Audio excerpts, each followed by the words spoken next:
মানুষ বাঁচতে দেয় না, আবার মরলে আফসোস করে। জীবিত থাকতে প্রশংসা উৎসাহ কেউ দেয় না, মারা যাওয়ার পরে সবাই লাইন ধরে শুধু প্রশংসাই করে। সেজন্য দুনিয়াতে যতদিন বাঁচবেন মাথায় রাখবেন, আপনি ছাড়া আপন আর কেউ নেই দুনিয়াতে।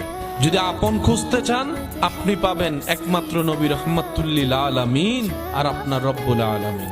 সব স্বার্থের খেলা, সময়ের চাহিদা, প্রয়োজন মাত্র। প্রিয়জন আর প্রয়োজনের মধ্যে আসমান জমিন পার্থক্য। আর প্রিয়জনের সংখ্যা তো অনেক কম।